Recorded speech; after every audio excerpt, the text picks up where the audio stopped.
வணக்கம். மா. செந்தமிழன் அவர்கள் எழுதிய வேட்டல் எனும் நூலில் இருந்து இன்றைய செம்மைமொழி. விருப்பம் என்பது வெளியிலிருந்து திணிக்கப்படுவது அல்ல, உள்ளிருந்து தோன்றுவது.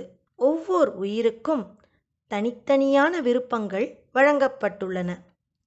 இதுவே உயிர்களின் தனித்தன்மைக்கான மூலம். விருப்பம் கொள்வதற்கென தனியாக எந்த சடங்கும் தேவையில்லை.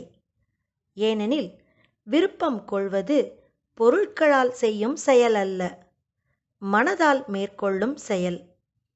மனதிற்கு சடங்குகள் ஏதும் இல்லை அல்லவா? ஆனாலும் வேட்டல் குறித்த ஆழமான புரிதல் இருத்தல் அவசியமானது.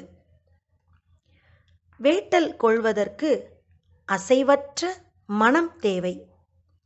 எப்போதும் புறக்காரணிகளால் தூண்டப்படாதிருங்கள். ஏதேனும் ஒன்று உங்களுக்கு வேண்டும் என்றால் அதை பற்றிய விருப்பத்துடன் இருங்கள். அதற்கும் மேலாக அதை பற்றிய ஆய்வுகளில் ஈடுபடாதீர்கள்.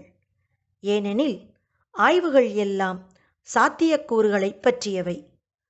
உங்களுக்கு விருப்பமானது கிடைக்குமா கிடைக்காதா என சிந்திக்கும் போதே அதன் சாத்தியத்தை நீங்களே கேள்விக்குள்ளாக்கி விடுகிறீர்கள்.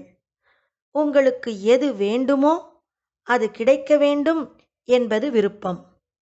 அது கிடைக்குமா கிடைக்காதா என்பது ஆய்வு.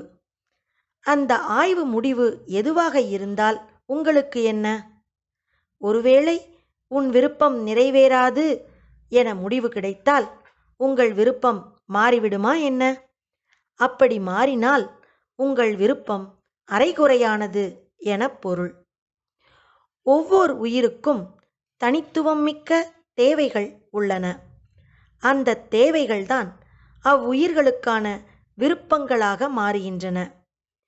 ஒரு குடும்பத்தில் பிறந்தாலும் வாழ்ந்தாலும் உங்கள் ஒவ்வொருவருக்குமான தேவைகள் வேறு வேறு. அத்தேவைகளிலிருந்து எழும் விருப்பங்களும் வேறு. சில தேவைகள் பொதுத்தன்மை வாய்ந்தவையாக இருக்கும். அவை அனைவருக்குமான விருப்பங்களாக மாறும். ஒரு குடும்பத்துக்கான பொதுவான தேவைகளில் பொருளாதாரம் முதன்மையானது. அனைவருக்குமான பொருளாதாரம் தேவை. இதுவே அனைவரின் விருப்பமாகவும் உள்ளது. இந்த விருப்பத்தில் குடும்ப உறுப்பினர்கள் அனைவரும் ஆழமாகவும் அழுத்தமாகவும் இருந்தால் அந்த விருப்பம் தடையின்றி நிறைவேற்றப்படுகிறது. குடும்பத்தினரில் ஒருவரோ சிலரோ விருப்பத்தில் மாறுபாடு கொண்டிருந்தால் அது நிறைவேற்றப்படுவதிலும் மாறுபாடு இருக்கும். சிலரது கைகளில் பணத்தை கொடுத்தால் அது பெருகும் என்ற நம்பிக்கை பல குடும்பங்களில் உண்டு. அம்மாதிரியான மனிதர்களை உற்று நோக்குங்கள். அவர்கள் விருப்பத்தில் சிறந்தவர்களாக இருப்பார்கள்.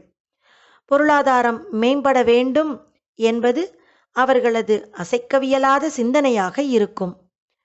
இதுதான் விருப்பத்தில் ஆழமாக இருக்கும் தன்மை. இவர்கள் கைகளுக்கு போகும் செல்வம் அழிவதில்லை, சிதைவதில்லை. ஏனெனில் இவர்களது விருப்பம் எப்போதும் நிறைவேற்றப்பட்டு கொண்டே இருக்கும். நன்றி.